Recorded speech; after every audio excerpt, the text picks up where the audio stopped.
Before we begin, there are a few definitions we need to cover for the non-gamer types.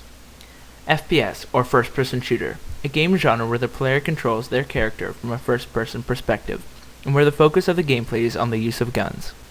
Console, a piece of hardware used specifically to play video games. PCs are not considered consoles. E3, or Electronic Entertainment Expo, a games convention where game developers and publishers preview games that are still under production. First-party, third-party games.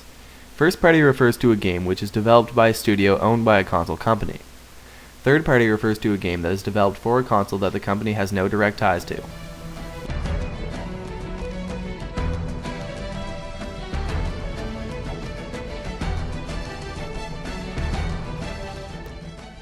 Halo's release, the FPS market was dominated by the PC. While there were still successful shooters on consoles, like GoldenEye and Perfect Dark, they were still regarded as weaker than their PC counterparts. This was due to the fact that console controllers were not conducive to playing shooters, whereas the PC had the much more flexible control of the mouse and keyboard. This changed with the release of controllers with dual analog sticks. In 1991, a game studio named Bungie was founded and began developing games for Macintosh. They were quite successful considering the small market they were selling to. After having been loyal to Macintosh, they later ported some of their games to Windows to earn more revenue. In 1999, they announced that they were working on a new project called Halo. It was first unveiled at Macworld Expo in 1999, but in 2000 Bungie was bought by Mac rival Microsoft, and Halo was reworked to launch for Microsoft's first game console, the Xbox. The console was set to launch on November 15, 2001, with Halo Combat Evolved being one of the few launch titles for the system. It's also important to note that Sega's third console, the Dreamcast, had recently bowed out of the console market due to its hard-to-sell design and lack of third-party support. While this opened up a spot for Microsoft in the market, it also made critics apprehensive of its ungainly layout and overly large controllers. Critics also spelled doom for Halo because of its unoriginal concept and because it was a console exclusive. All uncertainties were assuaged upon the release of the game. Halo's campaign started players off in the middle of a battle with a race of aliens called the Covenant, who were trying to destroy humans for colonizing in a sacred region of space. The players took control of the Master Chief, a genetically enhanced super soldier, but during the first mission, the ship's AI construct, named Cortana, was put into the Master Chief's helmet, binding the two in one body. Cortana's voice could be heard at any point in the game, making her almost seem like Master Chief's conscience and brain. The ship they were on, the Pillar of Autumn, had made a random jump at light speed and had arrived near a mysterious ring-shaped world the Covenant called Halo. As the player made their way through the game, they uncovered the mysteries of Halo, about its significance in the Covenant's religion, about the people who build Halo, and about the incredible threat it held for the universe.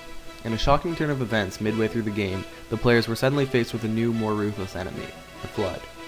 The Flood were a gargantuan parasite that infested and controlled the bodies of the people they killed. Another shocking discovery at the end of the game resulted in a race against time to destroy the planet. The game featured unprecedented controls for a console FPS.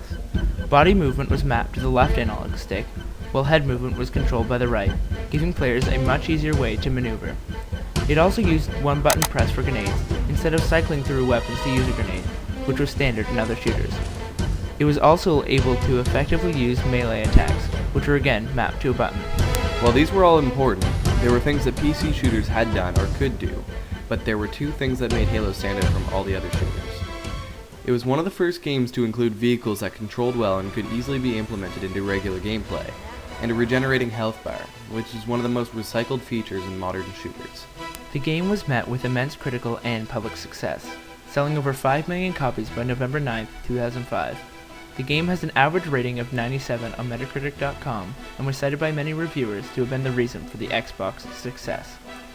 Critics praised Halo for its excellent musical score written by Marty O'Donnell, which set the underlying tone for each of the missions and also celebrated its intelligent enemy AI.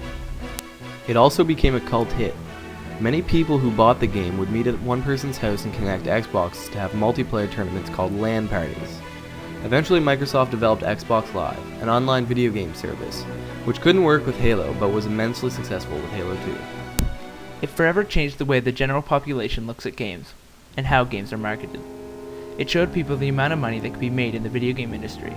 The Halo series, with each new release, broke sales records and continued to deliver quality.